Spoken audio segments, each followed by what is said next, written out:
Berjumpa semuanya rekan Dao yang disayang Bude Yanti, pada saat ini kita akan kembali lagi dilanjutkan dengan Babang Tamfan Xiaoyan yang pada akhirnya berhadapan dengan penguasa ilusi sekaligus Tuan Su. Xiaoyan terus bertarung di tengah tekanan yang semakin besar, sementara suara melengking penguasa ilusi menggema ke seluruh ruangan. Penguasa ilusi benar-benar dipenuhi dengan kecemasan. Meskipun kondisi Xiaoyan tampak masih terluka parah akibat pertempuran sebelumnya, penguasa ilusi sama sekali tidak mampu melangkah lebih jauh untuk mengakhiri nyawa lawannya. Kegagalan demi kegagalan membuat kebencian yang selama ini dipendam berubah menjadi kegilaan. Ucapan Xiaoyan yang terus menusuk harga dirinya semakin memperparah amarah tersebut. Penguasa ilusi menyadari bahwa apabila kesempatan kali ini kembali gagal dimanfaatkan, maka balas dendam yang selama ini diimpikan tidak akan pernah terwujud. Karena itulah penguasa ilusi memutuskan untuk mempertaruhkan segalanya. Di dalam tubuh Xuan King, penguasa ilusi mulai memaksa seluruh kekuatan pil ilahi mengalir tanpa henti. Energi biru yang sangat besar memenuhi tubuh Xuan King sebelum berubah menjadi gelombang serangan yang terus menghantam Xiaoyan. Serangan demi serangan dilancarkan secara membabi butak dengan harapan dapat menghancurkan pertahanan Xiaoyan melalui kekuatan murni. Namun semakin lama pertempuran berlangsung, Xiaoyan justru memperoleh keuntungan yang tidak disadari oleh penguasa ilusi. Walaupun kekuatan penguasa ilusi sama sekali tidak menunjukkan tanda-tanda melemah, seluruh pola serangan, ritme bertarung hingga teknik yang digunakan perlahan berhasil dipahami oleh Xiaoyan. Penguasa ilusi memang sangat ahli dalam kekuatan jiwa, tetapi luka berat yang diderita membuat kemampuan tersebut jauh dari kondisi terbaiknya. Penguasa ilusi bahkan tidak menggunakan teknik jiwa yang rumit ataupun kemampuan andalan yang dahulu sangat ditakuti. Sebaliknya, penguasa ilusi hanya mengandalkan kekuatan pil ilahi untuk menyerang secara langsung. Melihat keadaan tersebut, Xiaoyan segera menyimpulkan penyebabnya. Kerusakan berat pada jiwa penguasa ilusi ternyata membuat sebagian besar ingatan serta kemampuan bertarungnya ikut menghilang. Penguasa ilusi kini hanya mampu bertarung menggunakan naluri dan kekuatan kasar jauh berbeda dibandingkan dengan sosok mengerikan yang pernah dikenal banyak orang. Di saat yang bersamaan, sebuah sosok tiba-tiba muncul di hadapan Dewa Taiksu. Sosok itu berdiri tenang dengan kedua tangan berada di belakang punggung dan memancarkan aura yang sangat kuat. Tatapan dingin langsung diarahkan kepada penguasa ilusi. Dipenuhi kebencian akibat pengkhianatan yang pernah dilakukan. Sejak saat itu, Tuan Su tidak pernah melupakan dendam tersebut. Meski begitu, Tuan Su juga dipenuhi dengan kebingungan. Tuan Su sama sekali tidak mengetahui kapan jiwa penguasa ilusi memasuki tubuh Xuan King. Bahkan setelah tiba di dunia gunung dan laut, jiwa tersebut ternyata masih terus bertahan tanpa pernah diketahui keberadaannya. Fakta bahwa semua itu terjadi tanpa mampu disadari benar-benar menjadi penghinaan besar bagi Tuan Su. Meskipun menyimpan kebencian yang mendalam, Tuan Su tidak berniat segera menyelesaikan urusan dengan penguasa ilusi. Target utamanya pada saat ini tetaplah Xiaoyan. Selama Xiaoyan masih hidup, semua persoalan lain harus ditunda terlebih dahulu. Karena alasan itulah Tuan Su pada saat ini masih memanfaatkan penguasa ilusi sebagai sekutu mereka. Meski kepercayaannya sudah sepenuhnya hilang, Tuan Su memahami bahwa hanya dengan menggabungkan kekuatan mereka berdua, peluang membunuh Xiaoyan akan menjadi lebih besar. Kemunculan klon Tuan Su langsung mengubah keadaan dari perang. Sebelumnya Xiaoyan telah memanfaatkan teknik gerakan petir ekstrim yang dipadukan dengan api pemusnahan untuk menghadapi penguasa ilusi.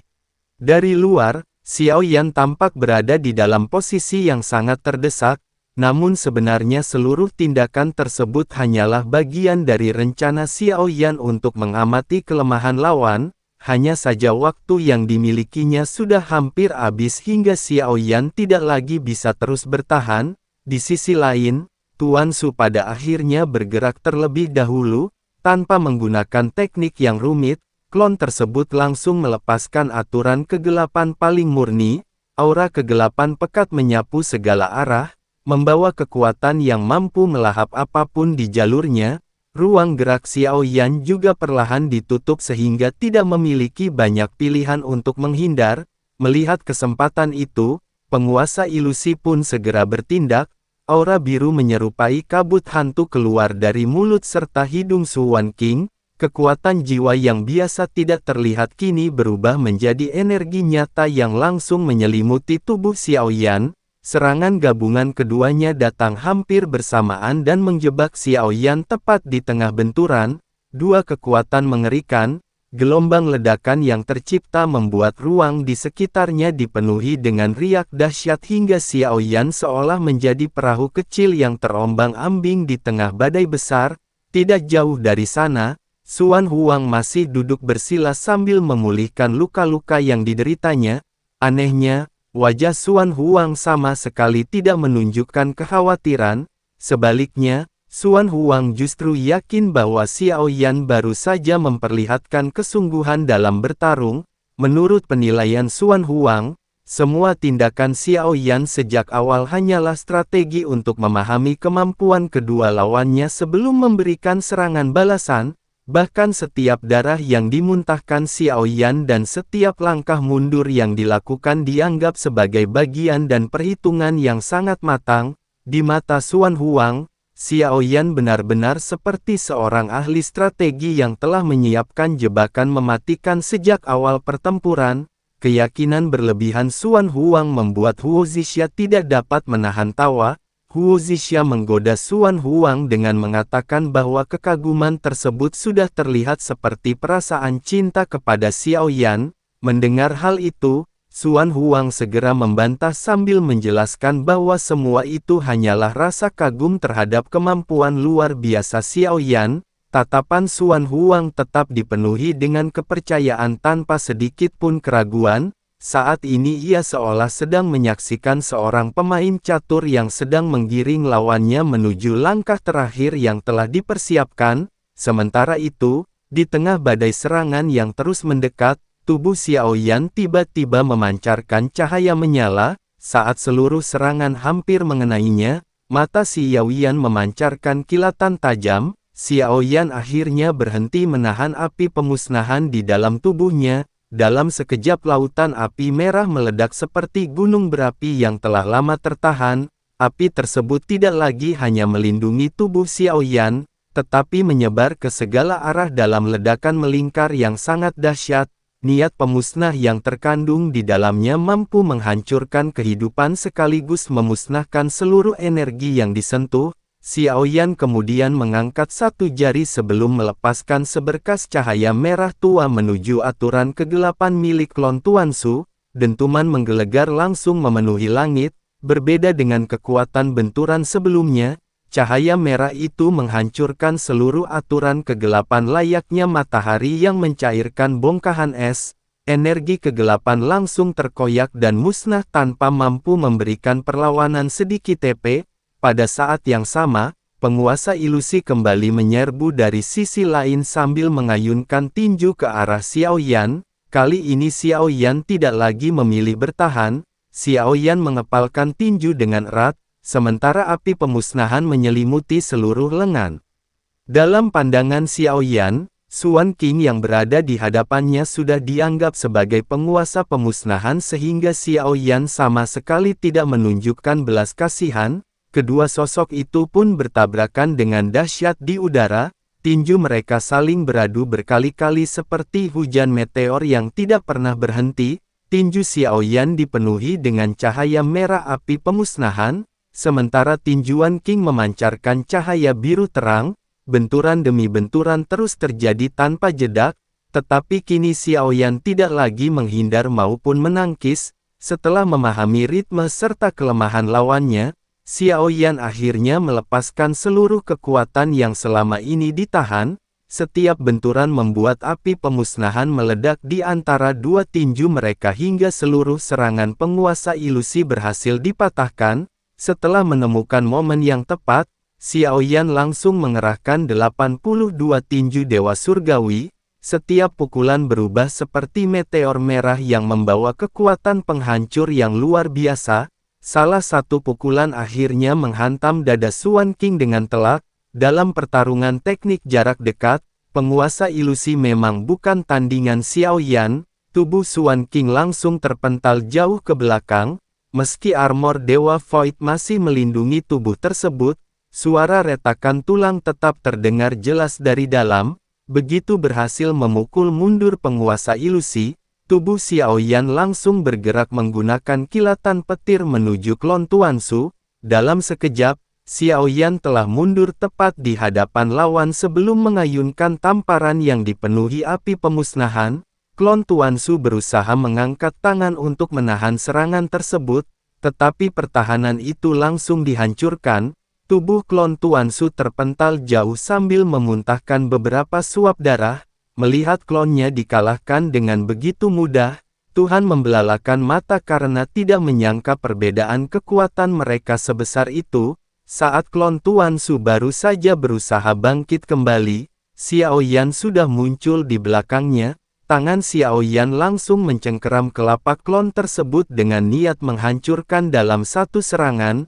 Namun, tepat sebelum Xiao Yan menyelesaikan serangan itu, tekanan jiwa yang luar binasa tiba-tiba muncul di seluruh tubuhnya. Naluri Xiao Yan segera merasakan bahaya yang besar. Xiao Yan tanpa ragu melepaskan cengkeraman dan mundur sambil mengerahkan kekuatan jiwa untuk melindungi kesadarannya. Ketika Xiao menoleh, kekuatan jiwa yang telah berubah menjadi wujud nyata kembali menyelimuti seluruh ruang di sekitarnya. Penguasa ilusi yang telah kehilangan kendali akhirnya mengeluarkan kemampuan yang paling berbahaya yang masih dimiliki.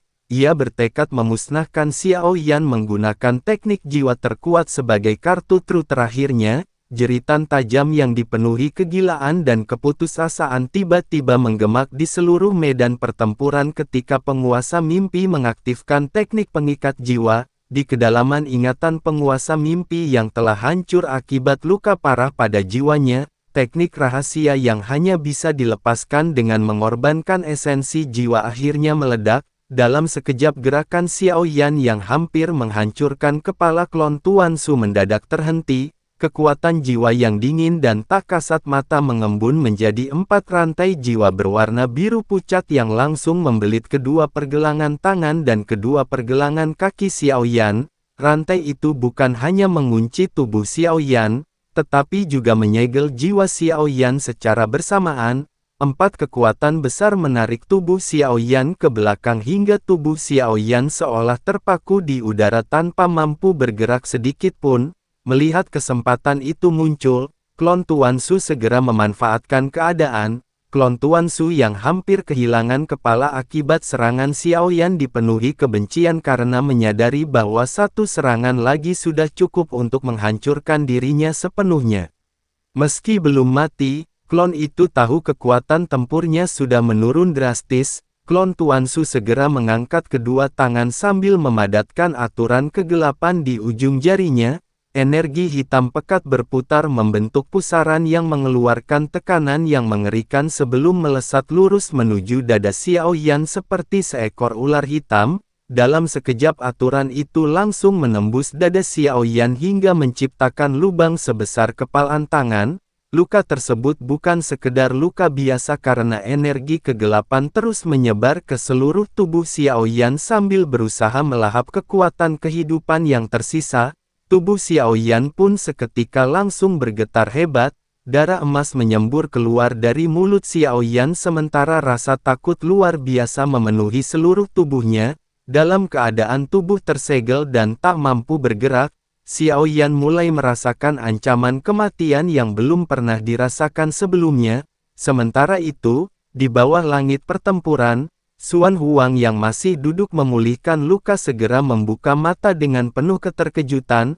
Melihat Xiao Yan yang berada di ambang kematian, Xuan Huang tidak lagi mempedulikan lukanya sendiri. Xuan Huang segera terbang ke udara dan kembali berubah menjadi naga raksasa. Raungan naga yang mengguncang langit dipenuhi tekad dan keputusasaan sebelum Xuan Huang menyemburkan api naga dan menerjang klon Tuan Su dengan seluruh kekuatannya. Klon Tuan Su hanya bisa memandang serangan tersebut dengan dingin.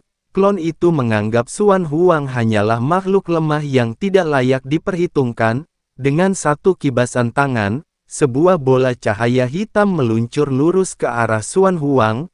Namun, kali ini Xuan Huang tidak lagi menahan amarah. Xuan Huang mengerahkan seluruh kekuatan naga dan langsung menelan bola cahaya hitam beserta klon Tuan Su ke dalam tubuh naga. Setelah berhasil menelan lawan, Xuan Huang segera menukik turun sambil menekan seluruh aura agar keberadaan klon tersebut tidak mudah diketahui. Xuan Huang kemudian mendekati Huo Zixia yang sejak awal hanya mengamati jalannya pertempuran. Dengan ada penuh kecemasan, Xuan Huang mempertanyakan alasan Huo Zixia belum turun membantu Xiao Yan yang sudah berada di ujung tanduk. Huo Zixia pun menjawab bahwa Xiao Yan masih belum kalah dan juga belum mati sehingga Xiao Yan belum membutuhkan campur tangan siapapun. Mendengar jawaban tersebut, Xuan Huang kembali mempertanyakan apakah bantuan baru akan diberikan setelah Xiao Yan benar-benar tewas. Pertanyaan itu seketika membuat tatapan Huaixia menjadi sedikit lebih serius. Huo Zixia lalu mengingatkan bahwa bukankah Xuan Huang sendiri baru saja menelan musuh? Xuan Huang segera mengikuti arah pandangan Huo Zixia menuju ke arah langit. Saat melihat ke atas, ekspresi Xuan Huang pun langsung berubah. Di hadapan Xiao Yan ternyata muncul satu klon Tuan Su lagi yang memiliki penampilan sama persis dengan klon yang baru ditelan oleh Xuan Huang. Xuan Huang tidak dapat mempercayai apa yang dilihatnya. Xuan Huang menjelaskan bahwa klon tersebut benar-benar berada di dalam tubuh naga dan masih terus berusaha untuk keluar. Karena itulah Xuan Huang sama sekali tidak memahami bagaimana klon lain yang identik bisa muncul pada saat yang bersamaan. Tanpa mempedulikan kebingungan Xuan Huang, di sisi lain, klon Tuan Su yang baru mengangkat tangan sekali lagi. Aturan kegelapan berkumpul dengan cepat dan kali ini diarahkan langsung menuju ke arah Xiao Yan. Di saat yang sama, segel jiwa yang membelenggu tubuh Xiao Yan semakin menguat hingga membuat Xiao Yan mengeluarkan raungan kesakitan. Pada saat ini, klon Tuan Su berniat merebut jiwa Xiao Yan sekaligus jiwa penguasa mimpi dalam satu gerakan. Namun tepat pada saat itu, api pemusnahan di mata Xiao Yan berkobar semakin terang. Di antara kedua ahli Xiao Yan muncul tanda pembentuk kehidupan yang memancarkan cahaya menyilaukan. Gelombang kekuatan jiwa yang sangat besar langsung meledak keluar dari tubuh Xiao Yan. Kekuatan tersebut berubah menjadi pedang jantung pembunuh jiwa yang tampak jelas oleh mata telanjang. Dalam satu tebasan, pedang jiwa itu langsung memotong seluruh jiwa yang membelenggu tubuh Xiao Yan hingga segel pengikat jiwa akhirnya hancur. Begitu kembali bebas bergerak, Xiao Yan langsung mengunci pandangannya kepada klon Tuan Su yang sedang mendekat. Xiao Yan juga segera menyadari kejanggalan karena sebelumnya Xiao Yan melihat sendiri Xuan Huang telah menelan satu klon. Hal itu hanya bisa berarti bahwa Tuan Su memang telah mengirim dua klon sekaligus sebagai rencana cadangan demi memastikan tidak ada kecelakaan kegagalan. Di sisi lain, penguasa mimpi yang berhasil melepaskan diri dari tekanan sebelumnya mulai meluapkan kemarahan. Penguasa mimpi mengutuk karena telah menghabiskan begitu banyak sumber jiwa untuk menyegel Xiao Yan, tetapi tetap gagal membunuh Xiao Yan. Setelah menguasai tubuh Xuan King dalam perebutan tubuh, penguasa mimpi segera menyerang Xiao Yan secara langsung. Xiao Yan tetap tenang menghadapi situasi tersebut.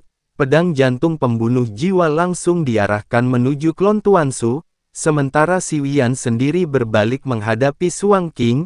Api pemusnahan menyelimuti seluruh tubuh Xiao Yan ketika tangan kanan Xiao Yan mengepal kuat. Sesaat kemudian, Xiao Yan dan Xuan King melepas pukulan mereka hampir bersamaan. Dua tinju dengan aura merah dan biru saling bertabrakan hingga menghasilkan ledakan yang mengerikan yang mengguncang seluruh ruang. Benturan tersebut bukan sekedar adu kekuatan fisik karena kedua belah pihak sama-sama mengerahkan seluruh tenaga tanpa sedikit pun menahan diri. Gelombang kehancuran menyapu segala arah hingga ruang di sekitar mereka mulai retak dan hancur. Meski dada Xiao Yan masih berlubang akibat serangan sebelumnya, tetak jantung iblis di sisi kanan dada Xiao Yan terus bergerak kuat hingga kekuatan hidup Xiao Yan tetap bertahan. Melihat kekuatan Xiao Yan yang masih mampu bertahan dalam kondisi seperti itu, Xuan Huang tidak mampu menyembunyikan rasa kagumnya. Xuan Huang memuji bahwa inilah kekuatan sejati Xiao Yan yang luar binasa. Namun tak lama kemudian Xuan Huang justru mengeluh kesakitan. Hu Zixia melihat tingkah Xuan Huang sambil tersenyum geli dan mempertanyakan alasan Xuan Huang terlihat begitu menderita. Xuan Huang kemudian menjelaskan bahwa klon Tuan Su yang telah ditelan ternyata terus mengamuk di dalam domain naga. Hal itu akhirnya membuat Xuan Huang harus terus menekan pergerakan musuh dari dalam tubuhnya. Xuan Huang berencana tetap menahan klon tersebut sampai Xiao Yan berhasil mengalahkan kedua lawan di luar. Barulah setelah itu kemudian Xuan Huang akan melepaskan klon itu kembali agar bisa dihancurkan bersama-sama. Sementara itu, tekanan pertempuran semakin meningkat hingga seluruh ruang runtuh seperti longsoran besar. Kehampaan dunia mulai terlihat dengan hamparan kegelapan tanpa batas. Pada saat yang sama, klon Tuan Su menjadi sasaran pedang jantung pembunuh jiwa mendadak. Pada saat yang sama, klon Tuan Su yang menjadi sasaran pedang jantung pembunuh jiwa mendadak membeku di udara. Jiwa klon tersebut bergetar hebat karena pedang jiwa tak kasat mata telah menusuk langsung ke pusat jiwanya. Sementara itu, di sisi lain perhatian Xiao Yan sepenuhnya tertuju pada Xuan King yang masih berada dalam kendali penguasa mimpi. Aura biru terus keluar dari 7 lubang tubuh Xuan King tanpa menunjukkan tanda sedikit pun akan melemah. Pemandangan tersebut membuat Xiao Yan memahami bahwa mengalahkan penguasa mimpi jauh lebih sulit daripada yang diperkirakan. Berkat penyatuan dengan klon pemakan jiwa, kekuatan Xiao Yan memang meningkat berkali-kali lipat sehingga Xiao Yan masih mampu mempertahankan tekanan terhadap lawan. Sesaat setelah benturan pertama berakhir, Xiao Yan pun kembali mengangkat tangannya. Kekuatan jiwa yang padat segera berkumpul dan memadat menjadi sebuah jari raksasa berwarna putih yang memancarkan aura penindas luar binasa. Teknik jadi pemusnah sumber jiwa langsung ditembakkan menuju ke arah penguasa mimpi dengan kecepatan tinggi. Menghadapi serangan itu, penguasa mimpi hanya mendengus dingin. Penguasa mimpi memandang teknik jiwa milik Xiao Yan sebagai serangan yang sangat rendah jika dibandingkan dengan kekuatan jiwa pada masa kejayaannya. Penguasa mimpi menyatakan bahwa apabila jiwa penguasa mimpi tidak berada di ambang kehancuran, maka membunuh Xiao Yan hanya membutuhkan satu pikiran. Bersamaan dengan ucapan tersebut, kekuatan jiwa penguasa mimpi melonjak secara drastis hingga tekanan mengerikan kembali memenuhi seluruh medan pertempuran. Xiao Yan menghadapi penguasa ilusi yang memancarkan kesombongan dan penghinaan dari zaman kuno. Saat Xiao Yan mengerahkan seluruh kekuatan jiwanya melalui jari pemusnahan sumber jiwa, penguasa ilusi sama sekali tidak menunjukkan niat menghindar. Sebaliknya, penguasa ilusi mengeluarkan jeritan tajam yang seolah menembus ruang dan waktu. Selanjutnya ia mengaktifkan teknik kembalinya 10.000 jiwa ke kekosongan. Dalam sekejap sebuah pusaran hitam yang sangat dalam terbentuk dengan penguasa ilusi sebagai pusatnya. Pusaran itu bukan terbentuk dari materi, melainkan dari kumpulan jiwa-jiwa yang tak terhitung jumlahnya. Semua jiwa tersebut saling meraung, saling mencabik, dan berputar tanpa henti hingga menghasilkan daya hisap yang mengerikan. Ketika jari pemusnah sumber jiwa milik Xiao Yan menyentuh pusaran tersebut, seluruh serangan itu seolah tenggelam ke dalam lautan tanpa dasar. Kekuatan jiwa yang sangat besar langsung terkoyak dihap lalu diuraikan sedikit demi sedikit oleh pusaran tersebut. Pilar cahaya yang memenuhi langit dengan cepat meredup dan menyusut seakan sedang dihancurkan oleh kekuatan penggiling jiwa yang mampu melumat segala bentuk energi. Xiao Yan langsung menyadari bahwa teknik itu bukan sekedar pertahanan biasa. Penguasa ilusi ternyata mampu mengubah kekuatan jiwa lawan menjadi sumber kekuatan bagi dirinya sendiri. Penemuan itu membuat Xiao Yan semakin memahami betapa mengerikannya kekuatan seorang master jiwa yang pernah berada di puncak kejayaannya. Ketika serangan jiwa Xiao Yan terus ditekan oleh pusaran itu, perubahan lain kembali terjadi. Sisa kesadaran terakhir milik klon Tuan Su yang sebelumnya telah ditembus berang jantung pembunuh jiwa akhirnya benar-benar lenyap. Tidak ada lagi sedikit pun kewarasan yang tersisa pada saat ini. Seluruh tubuh klon Tuan Su kini hanya dipenuhi dengan kegilaan dan keinginan murni untuk menghancurkan segala sesuatu. Selanjutnya klon Tuan Su segera mengeluarkan raungan yang mengguncang langit. Cahaya hitam menyilaukan langsung meledak dari tubuhnya, dan ledakan itu bukan berasal dari hukum kegelapan biasa, hal itu melainkan dari pembakaran seluruh esensi jiwanya. Energi hitam pekat di dalam tubuh klon Tuhanu berubah menjadi seperti lahar mendidih yang terus bergolak tanpa kendali. Kulit klon Tuan Su mulai retak satu demi satu memperlihatkan energi penghancur yang terus membesar dan siap meledak kapan saja. Gelombang kehancuran yang juga luar binasa segera menyelimuti tubuh Xiao Yan. Dengan seluruh jiwanya yang terbakar sebagai harga yang harus dibayar, klon Tuan Su memutuskan untuk binasa bersama. Klon Tuan Su menghabiskan seluruh pertahanan maupun teknik lain lalu menerjang lurus ke arah Xiao Yan seperti meteor hitam yang meninggalkan jejak api panjang di belakangnya. Dalam sekejap mata jarak di antara keduanya lenyap begitu saja. Situasi Xiao Yan berubah menjadi sangat berbahaya. Di hadapan Xiao Yan, pusaran kembalinya 10.000 jiwa ke kekosongan milik penguasa ilusi terus melahap serangan jiwa yang telah Xiao Yan lepaskan, bahkan kekuatan pantulannya mulai melukai jiwaan sedikit demi sedikit. Pada saat yang sama dari belakang klon Tuan Su yang membakar seluruh jiwa dan tubuhnya telah tiba dengan ledakan penghancur yang mampu menghapus keberadaan seseorang baik tubuh maupun jiwa, di bawah langit pertempuran. Xuan Huang menyaksikan semua itu dengan mata yang memerah karena marah. Klon lain yang sedang ditekan di dalam tubuh Xuan Huang ikut merasakan keinginan klon Tuan Su untuk binasa bersama sehingga mulai bergejolak hebat. Keadaan itu membuat Xuan Huang sama sekali tidak mampu bergerak membantu Xiao Yan. Xuan Huang hanya bisa mengeluarkan raungan penuh kecemasan sambil memanggil nama Xiao Yan. Tidak jauh dari sana, Hu Zixia akhirnya memperlihatkan perubahan ekspresi. Untuk pertama kalinya, Hu Zixia mengerutkan kening. Api abadi yang berputar di ujung jari Hu Zixia sedikit bergetar seolah sedang mempertimbangkan apakah sudah waktunya untuk turun tangan. Xuan Huang juga segera memohon agar Hu Zixia membantu Xiao Yan sebelum semuanya terlambat.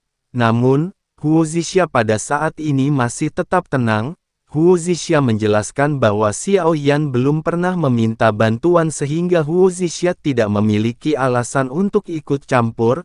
Menurut penilaian Hu Zixia, Xiao Yan juga bukan orang yang menginginkan pertolongan pada saat seperti itu. Hu Zixia mengatakan bahwa percobaan tersebut memang sangat berbahaya, tetapi justru di dalam cobaan seperti itulah terdapat kesempatan untuk memahami Dao Agung. Dengan jantung kaisar yang terus berdetak semakin kuat, Xiao Yan membutuhkan tekanan sebesar itu untuk memperoleh kesempatan berkembang. Hu Zixia bahkan menjelaskan bahwa kesempatan seperti itu sangatlah langka. Sebagai contoh, Yang Mulia Surgawi dari alam ilahi 9 surga telah mengalami kebuntuan kultivasi selama bertahun-tahun dan bahkan kesulitan menemukan cobaan seperti yang sedang dihadapi Xiao Yan. Karena itulah Hu Zixia menganggap bahaya tersebut justru merupakan sebuah keberuntungan besar bagi Xiao Yan. Sayangnya Xuan Huang juga tidak mampu lagi memikirkan penjelasan itu.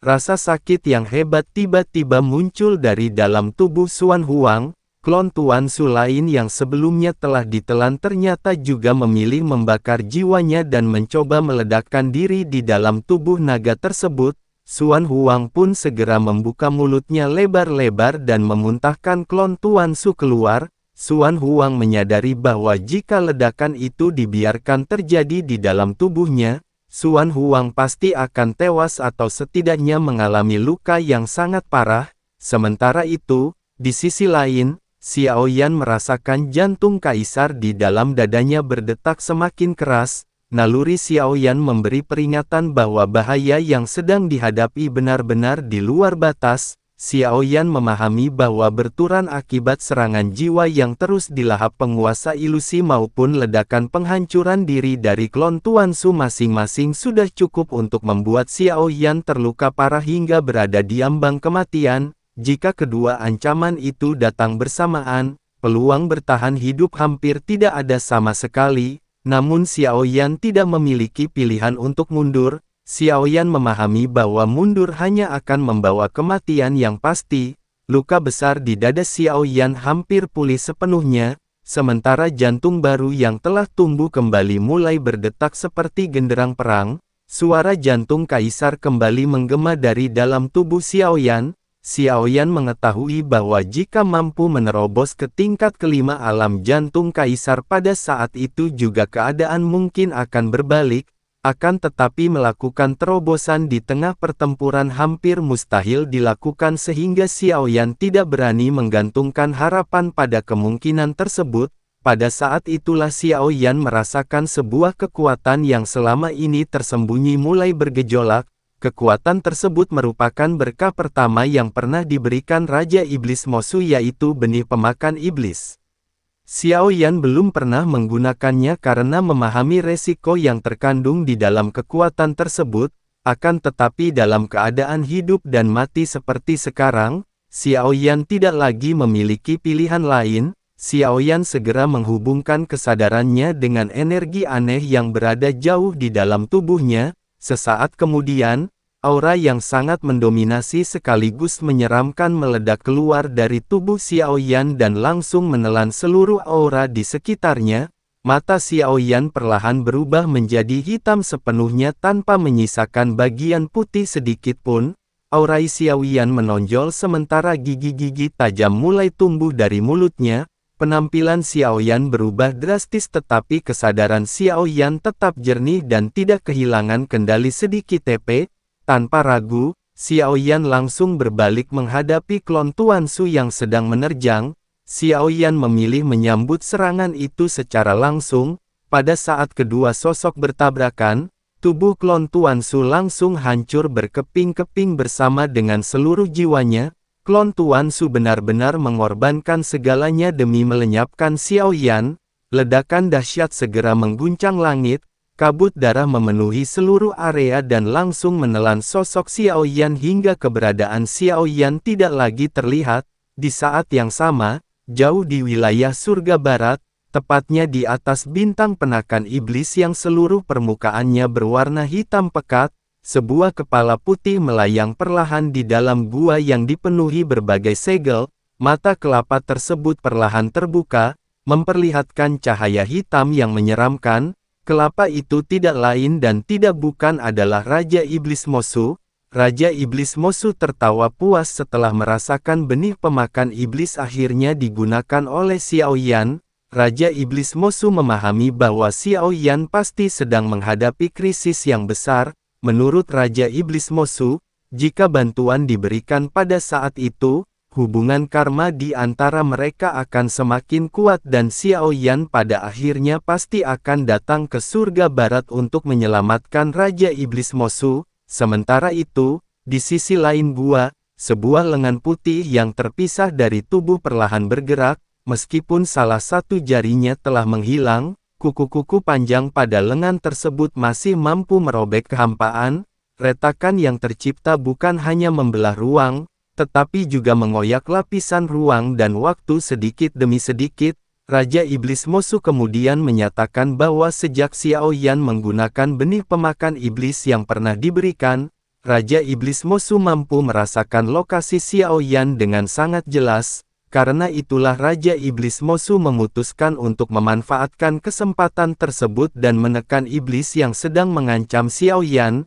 Raja Iblis Mosu bertekad menjadikan bantuan itu sebagai ikatan karma yang tidak mungkin dapat ditolak oleh Xiao Yan. Sementara itu, energi iblis yang luar binasa pada akhirnya mulai menyebar ke seluruh dunia dengan kekuatan yang semakin mengerikan layaknya Bude Yanti yang menagih kasbon di warungnya.